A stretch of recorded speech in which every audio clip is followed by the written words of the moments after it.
Welcome to our final presentation of Chapter 1, where we will now focus on short-term investments, short-term securities, short-term vehicles. Cash is what we normally refer to it as. Cash.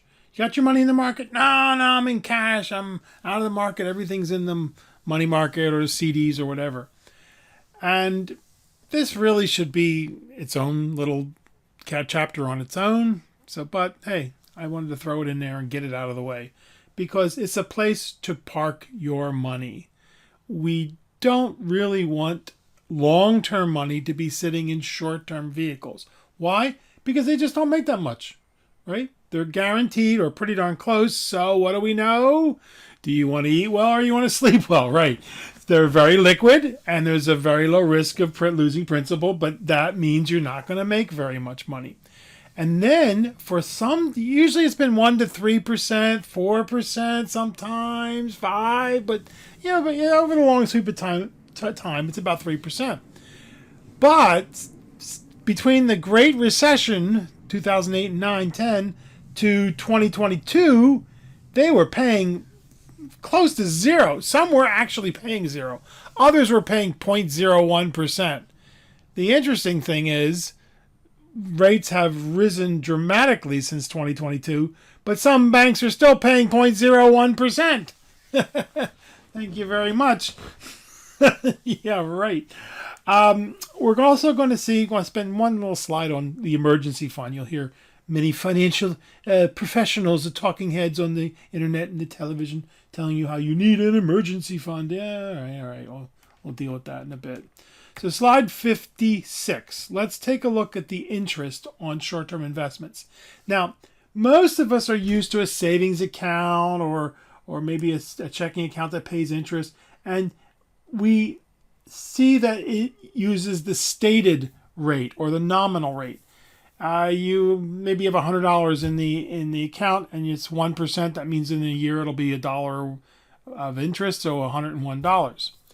But when you move into the world of securities and short-term investments, typically what we see is the discount basis.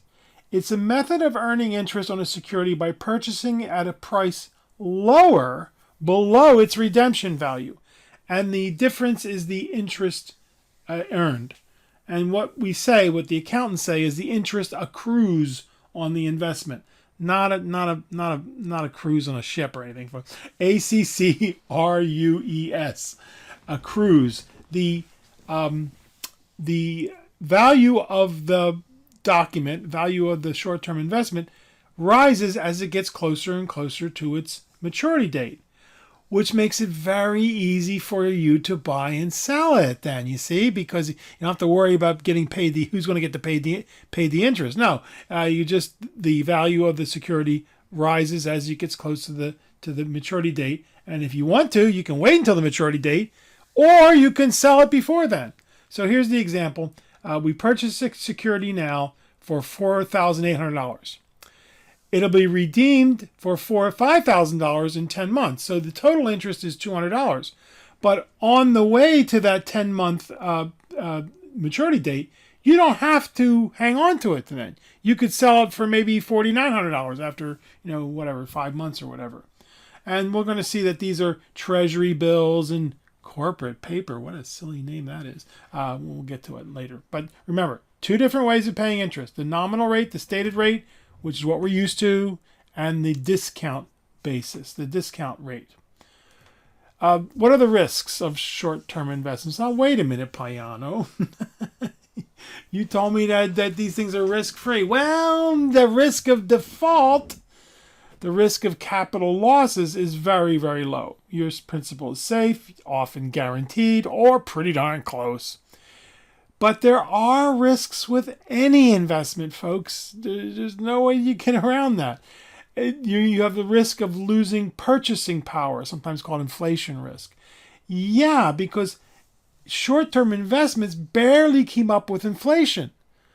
That's why we don't want them for the long term. And there's a risk of what's called opportunity cost. Now, what's opportunity? It's a kind of a vague term that the economists love to throw around, but it's a real cost. it means I could do a whole lot better by choosing some other investment vehicle. It's what you lose by making a choice. And there's opportunity costs in everything we do, folks. What could you be doing other than sitting here listening to me burble on about short-term investments? You could be out, making money. You could be going at the beach. So those are the opportunity costs of sitting and watching these presentations. And unless your time horizon is short, 3 years at the most, 1 or 2 years or so, there are several investment alternatives, almost all of which will give you a better rate of return. Repeat after me. There is no such thing. There is no such thing as a risk-free investment. Every investment has some kind of risk. Now, in the case of short-term investments, you're not going to lose your money. But over the long term, you're not going to make very much money. You're going to barely keep up with inflation. What are some of the types of short-term investments? So we'll go through this fairly quickly because they're pretty straightforward and they are boring. But they're supposed to be boring, dear students. The first couple of assignments in our chapter, the 2 assignments in chapter 1, our first 2 assignments are kind of boring. So I keep telling the students, don't worry, they're going to get more exciting as we go along. Demand deposit accounts. These are places that companies you go to, banks and credit unions you go to, where you create a savings account. They used to be called passbook savings accounts, and they used to give you a booklet that looked like a passport. Some do still have them. When you go to a credit union, it's actually called a share account legally, but that's not what they call it when you go to the credit union. They'll call it a savings account, but it's legally a different entity, but it doesn't matter. It's fine. It works just like a savings account. Now, these negotiable order with withdrawal accounts are basically obsolete, but there's still some available. They are now being replaced by checking accounts. So the negotiable order of withdrawal was some way that the banks could get around a long time ago. This is 40-some years ago. Weren't supposed to pay interest on checking accounts, so they created this negotiable order of withdrawal, which was basically a checking account, but not really, so you could pay interest. So now they can pay interest. So now you get a checking account that pays interest. Very, very little. Very few banks or credit unions are paying very much interest on your checking account. But then they also created this entity called a money market deposit account. Now, why is that? We're going to see what are called money market mutual funds, which were created by the mutual fund industry back in the late 70s, early 80s. And so the banks and the credit unions said, well, we can do that too. And these are fancy savings accounts, fancy checking accounts. They pay you typically more interest, and they usually have some kind of limited check writing privileges. But really what they want you to do is just electronically move the money from your money market deposit account into your checking account when you need it. They'll pay you a little bit more typically than a savings account, not much more depending on the company. Demand deposit accounts are offered by banks and credit unions. They are called demand accounts since the funds are available upon demand. Now here's the important thing. They provide the highest level of liquidity and are usually guaranteed up to $250,000 per account by the government or a government agency. We talked about the Federal Deposit Insurance Corporation. So for people who are really worried about the banks going under, you could put $250,000 in one account and go to another bank, put $250,000 in another account. Don't worry. I mean, they're not. Yeah. Well, we know there's been problems in the past. There'll be problems in the future, but typically, your money is very, very, very safe. In fact, if you go with a reputable organization, that sounds like an advertisement. Now, what about these CDs, certificates of deposits? Well, they're called time deposits. They're a fancy savings account, folks. The funds must remain on deposit for a specified period, anywhere from 7 days to 4 or 5 years. Typically, you'll see 6 months, a year. If you want the money out sooner, you're going to have a penalty. They're going to slap your wrist and say, no, you weren't supposed to do that. And so CDs are a way for you to usually get a better interest rate than the savings account. But at the same time, you have this constraint where you have to wait until matures. There are brokered CDs that brokerage firms can offer you, and they usually have a higher yield, and because they're offered by the brokerage accounts, you can sell them before they mature. Now, if you are a CD investor, you need to be careful because CDs will usually roll over automatically if you do not redeem them. You can specify, okay, my CD is going to expire or mature in 3 months. I want that money to go directly into my savings or a checking account. Yeah, because they give you from 2 hours on Tuesday afternoon from 2 o'clock to 4. No. They give you typically 2 weeks to roll it over. Cool. So next time you're in your bank or credit union, look around and you'll say, oh, check out our CD rates. And you'll say, oh, I know what that is. It's a certificate of deposit. It's a fancy savings account. Time deposit that says I must put the money in for 6 months or a year or else they're going to penalize me. Now, slide number 60. Here's my favorite short-term investment because they're just so easy, and that's called money market mutual funds. Typically what happens is the mutual fund part disappears and you just hear people say money market. Not to be confused with the money market mutual funds, money market deposit accounts at the bank or credit union. Darn it. They're called money markets and these are called money markets, but money market mutual funds are they're mutual funds that pool the capital of a large number of investors and use it to invest exclusively in short-term securities. Now, virtually all brokerage firms, mutual fund companies offer them. They're very easy. You have an account at the brokerage firm with your stocks and bonds. You can have a money market mutual fund in that mix. And often they will sweep. What does that mean? If you get some dividends or interest payments from your bonds or dividends from your stocks, they will sweep that money into your money market mutual fund. They typically will give you a rate that is very similar to CDs. And they are considered virtually risk-free. But are they guaranteed by the full faith and credit by the Federal Deposit Insurance Corporation or National Credit Union Association? No, these are not guaranteed. But really, folks, they're very, very, very safe. Every once in a while, you'll hear about, well, yeah, it hasn't happened since 2008. You'll hear about a money market mutual fund that has broken the buck.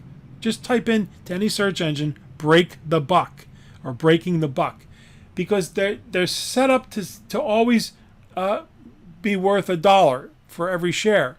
So it looks like a checking account. They were designed this way to look like a checking account. But if they make some bad investments, that dollar might go down to 99 cents. And when that happens, the whole world jumps. What the hell? What did you do, you goofballs? Because then other companies get shellacked because investors go, well, that mutual fund, that money market mutual fund lost a penny, maybe mine will. So they all start taking their money out. So when that happens, the mutual fund company goes to the regulators and says, oops, we goofed. Will you help us? And that's exactly what happened in 2008. Two money market mutual funds broke the buck, one for a penny and one for 3 cents. And the whole world stood up and took notice, and all of a sudden people were worried about their money market mutual funds. And the Federal Reserve Bank, they came running in, the white horse, the white knight, and they're going to solve everything. And they said, okay, we will backstop all money market mutual funds for 6 months. That was September 2008. And there were no more runs on money market mutual funds. There were no more breaking the buck. It was a one company that just made some really, really bad investments in Lehman Brothers, a brokerage firm that had been around for over 150 years. They made some really stupid mistakes, and the company that invested in the corporate paper, the commercial paper that Lehman Brothers had created, which we'll take a look at in a couple of minutes, it collapsed, and so they broke the buck. And then after 6 months, the Federal Reserve said, we'll do it again. We'll do another 6 months Don't worry, because there's trillions of dollars in these things, folks. And so, yeah, there hasn't been a problem since 2008. And before that, I think you had to go back around 20 some odd years to see another problem. So it's very, very rare that these things ever run into problems. But it could happen, right? And in which case, even unless the world ends, folks, in which case you don't have to worry about. But somebody will bail them out. Now, what's the difference between a money market mutual fund and a CD? Well, two of the main differences is that the first one is that the CD is a time deposit, right? The money market isn't. You can put your money in, take it out anytime. But the CD will usually pay a little bit better than the money market. Not always. A little bit better. Maybe a little bit better, not much. But here's the kicker. The CD is fixed.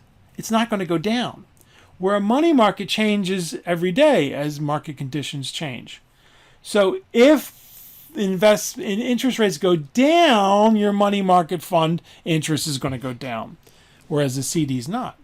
But what if interest rates go up? Right, the money market's going to go up. So that's one of the things that you are taking on a little bit more risk one way or the other. And so the CDs were like, well, darn it, what do we do? If interest rates go up, people are going to be really angry at us. So what CDs typically allow you to do is called a bump. They will give you a 1 or 2 bump chances of a bump. And what does that mean?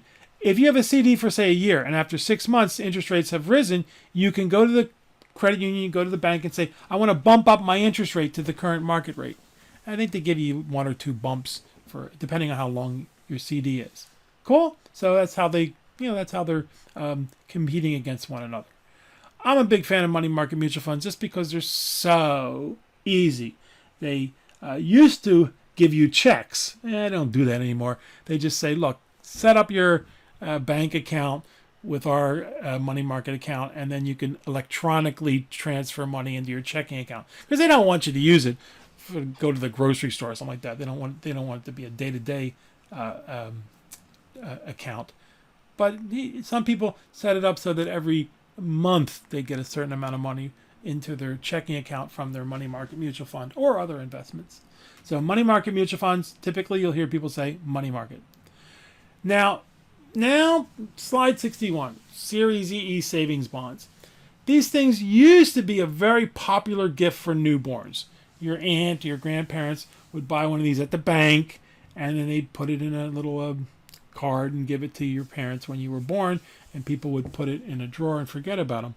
But but now it's all electronic, so they don't even, what are you going to do? Give them a card and say, hey, it's on treasurydirect.gov, which is the website you're going to study, you're going to use for one of your first assignments. These use the discount method. Remember we talked about discount method? You buy the bond for $50, and 20 years later it's worth $100. You don't pay any income tax on the interest until it's redeemed, and you don't pay any state or local income taxes. We'll come back to this theme over and over and over again. The feds can't tax the state and local governments. The state and local governments can't tax the feds. That's very important when we get to municipal bonds. And if you use it for higher education, it's free from federal income taxes. Very cool. So you may have one of these things tucked away in some drawer somewhere. Talk to your parents. And if you do, it's time to pull it out and redeem it and use it for qualified higher education purposes. Pay for your tuition or whatever, or you don't have to pay for the book in our class, but in other classes you may. So use it and don't pay any taxes on it. Very cool. Now, the Series HH savings bonds are gone, right? They've been phased out, and if you have any of them, redeem them, okay? Because you're not getting any more interest. Doubtful that you have any of them, but they're gone. But the other one that has become very popular is the Series I for inflation. These are issued at face value and pay interest the nominal stated rate, unlike the Series EE, which are sold at a discount. These have a provision that they are guaranteed to outpace inflation. but not by much, folks. They're not going to outpace inflation by much. They became very popular in 2022 when interest rates rose quickly and inflation rose quickly. They pay accrued interest at the bond's maturity of 30 years. And again, they're free from taxes if you use them for qualified higher education. But notice, you only buy $10,000 per year, $10,000 worth, and an additional $5,000 through tax refund. The Series I bonds are popular with those who are concerned about inflation, and they became celebrities back in 2022. Everybody all of a sudden was learning how to use treasurydirect.gov, and not everybody, but many people were complaining, this is not an easy website to use. It's not that bad. Look, it's not Amazon.com, all right? It's the government. They don't do a bad job. They don't do a great job. It's one of your assignments. You're going to nose around and find information, and it's really not that bad. I think it's actually pretty darn good, because what you can do is you can buy the Series EE, the Series I bonds, and the other bonds that we're going to look at, and Treasury bills, with you get the same price that the big boys and girls on Wall Street get, which is pretty darn good, because they have millions, sometimes billions to invest, and you've got a few $100s or whatever, and you get a pretty good deal. Slide 63. Okay, finally, we've talked about these Treasury bills. Not Treasury bonds. We'll discuss the difference between a Treasury bill and a bond later on. But Treasury bills are short-term instruments. They are obligations of the United States Treasury, sold at a discount, redeemed at the face value, and they typically will in 1 month, 3 month, and 6 month. But what they usually call them 4-week, 13-week, and 26-week. I don't know, 1 month, 3 month, 6 month. They are generally regarded as the safest of all investments, and hence we often use the 3-month Treasury bill rate as the current risk-free rate of return. So when people say, what's the current risk-free rate of return? They'll point to the Treasury bill, the 3-month Treasury bill, and say, okay, it's 4.3% or whatever. They often are used as a benchmark for all other investments. Again, we don't pay state and local income taxes on it, but you do pay federal income taxes on it. And you can purchase these things directly from the Treasury at treasurydirect.gov, and that's your assignment. So get there, play around with it. You'll see that it's pretty darn powerful, but it's also a little bit confusing. Some people say, well, I don't know what the interest rates are. Look for recent auctions or auction results or something like that, because it's literally an auction. They say, okay, we're going to sell some of these. What are you paying us? Well, we'll pay you this. Okay, that's what you're going to get. You're going to get 4% or whatever. And so they tell you, this is what you're going to get. Slide 64. Commercial paper. What a silly name. These are IOUs. These are promissory notes. Short-term, unsecured, issued by corporations with very high credit standings. So if you're Home Depot or you're ExxonMobil, you need a short-term loan for whatever reason, you go to the commercial paper market, and one of the cool things about this is by keeping the maturity date less than 1 year, you don't have to register with the Securities and Exchange Commission, which is not impossible, but it costs money. So because these things are short-term, 90-day, 180-day, 270 days, the corporations can issue these IOUs and get whatever, we need $130 million for the next 6 months. Okay. And they don't have to go to the SEC with the whole rigmarole of registering. In this case, it would be bonds, which is a serious endeavor, it's costly endeavor. Now, what's the kicker on these things? Well, they're usually sold in multiples of $100,000, and they don't want you to buy just one. Okay, we got $20 million here we want to buy. Okay, and how many do you want? We want $3 million worth. Okay, so you see, yeah, that's why you don't see these things advertised on the internet, because most of the people who are buying these things are the money market mutual funds or pension funds or other institutional investors with millions of dollars to, there it goes, it stopped again, my apologies. So go to YouTube and use the closed captioning. Maybe I should just stop using it. I don't know, but it stopped. It stopped again. My apologies. Okay, so part of the assignment is I'm going to ask you to see if you can find some quotes on commercial paper. It ain't easy. One of my students said, I can't believe it. I asked this one company about commercial paper, and they said, well, how much do you have to invest? And I said, well, I'm not investing. And they said, well, go away. Usually people who have millions of dollars, if they're individuals to invest, they have a private broker, right, who takes care of it. But these are very important because this is what's inside your money market mutual fund. And the money market account at the bank and credit union. And so obviously they have to make sure that these are very good companies that are going to be paying back this money in whatever, 6 months, whatever. And then their cousins are called bankers' acceptance notes. And sometimes I've seen it with apostrophe S and sometimes I've seen it without the apostrophe S. If you're a smaller company, you might be doing okay, but you're not big enough to go to the commercial paper market. Nobody's going to buy your paper. So you go to a major bank like a Wells Fargo, a Citi, a Chase Bank, Bank of America, and you say, hey, I want to make a loan. I need, $30 million to buy all these engines from Japan. And so the bank says, okay, they'll issue bankers' acceptance notes in your name, but it's the bank that's doing it. They're the ones who are on the hook if things go badly.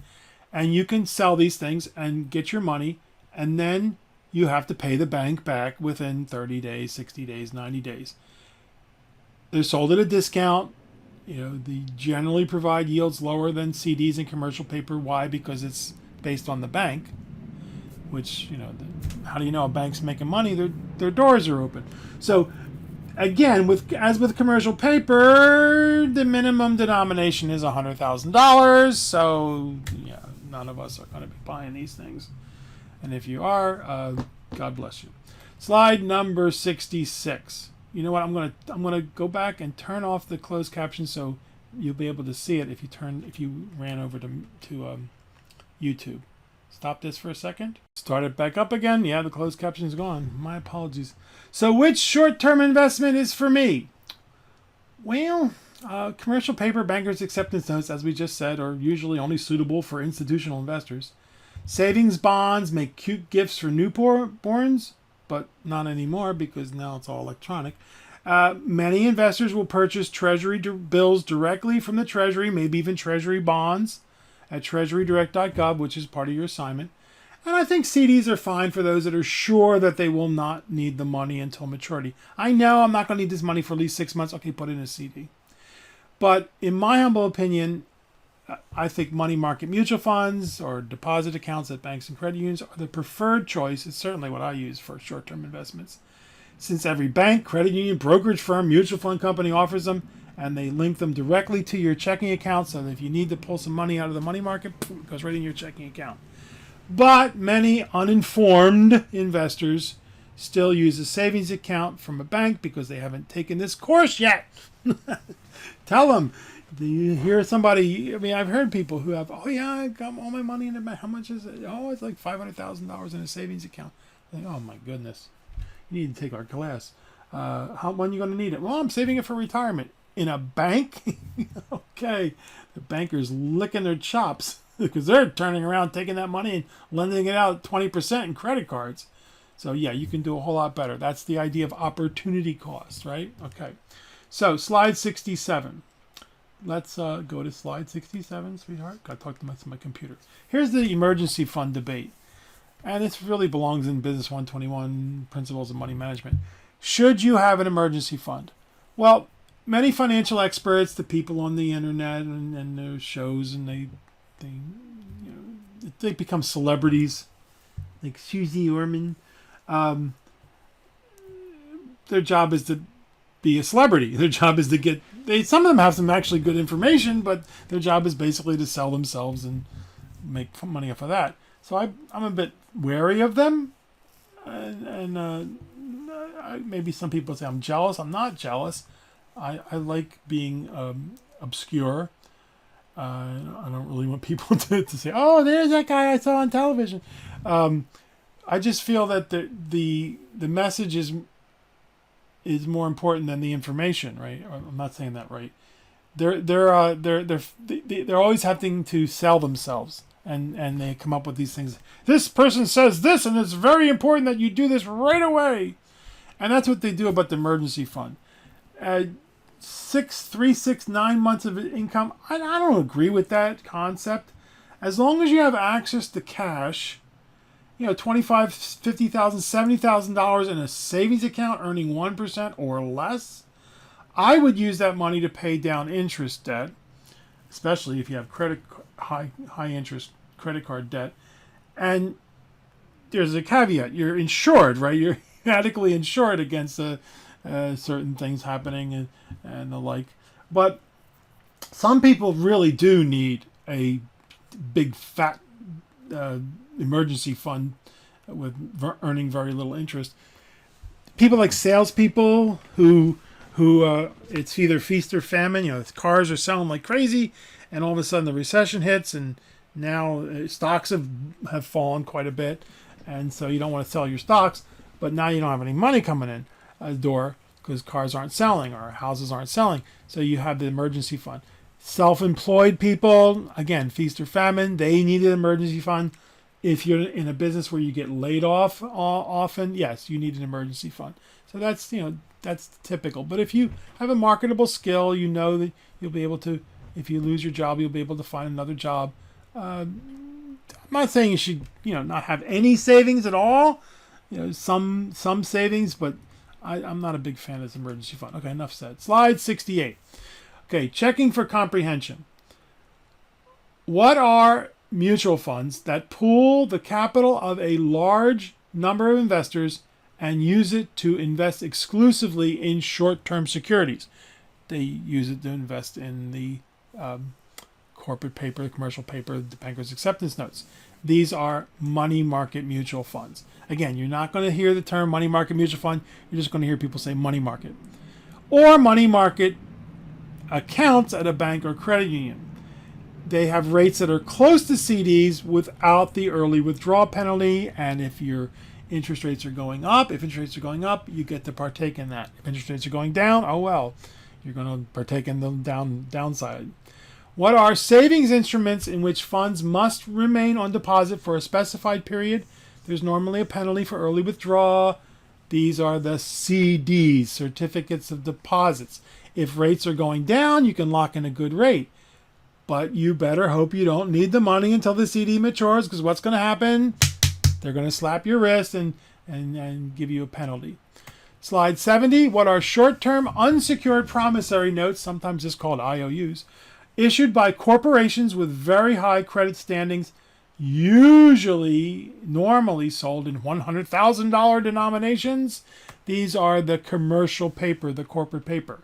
Commercial paper and their cousins, bankers' acceptance notes, are normally only purchased by institutional investors because they have millions of dollars to invest, money market mutual funds, pension funds, life insurance companies, the invisible bankers, and bankers. And slide 71. A guaranteed demand account at a bank or credit union that normally pays little interest but will often be offered with a toaster or waffle iron, which makes it all worthwhile. These are savings accounts. Yeah, they used to, I don't know if they do anymore. I mean, I haven't seen any, but they used to offer you a waffle iron or a toaster when you opened up a savings account, especially these vacation accounts or these Christmas accounts. I guess they thought, there you go, it's like perk, right? Yeah, if you've got $500,000 sitting in a savings account, you've come to the right place. You're going to learn much better places to put that money for the long term with prudent, long-term oriented investments with an eye toward growth of income and capital. I know it sounds like an advertisement. My apologies. Now, slide number 72. This is a whole course into itself. You're going to take economics, and learn of the role of the Federal Reserve Bank, the Fed, other central banks around the world. The Federal Reserve Bank is the entity that sets short-term rates, not long-term rates. Those are set by the market. We often call the Fed and other central banks the banker's bank. Now they have two mandates. They have two jobs that they're supposed to do. They are trying to encourage full employment and at the same time keep inflation in check. And these two objectives are often at odds with one another. And when we say encourage full employment, we're not only just talking about people working, we're also talking about the economy producing as much goods and services as it can. Because if we don't, we're losing opportunity to build wealth. So the idea is to have enough money in the system so that the economy produces all the goods and services that it can, build our wealth, and at the same time not have too much money so that we have too few goods and services being chased by too many dollars. It's not an easy job, right?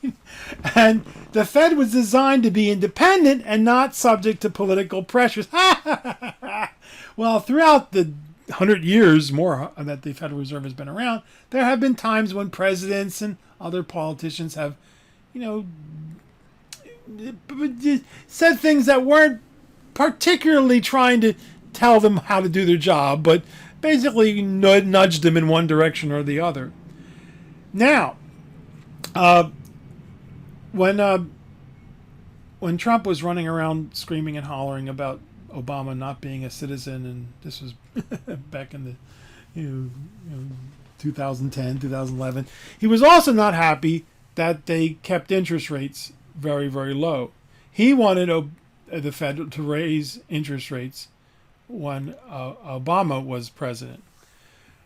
When inflation ticked up in 2022, all eyes were on the Fed as they aggressively raised short-term interest rates.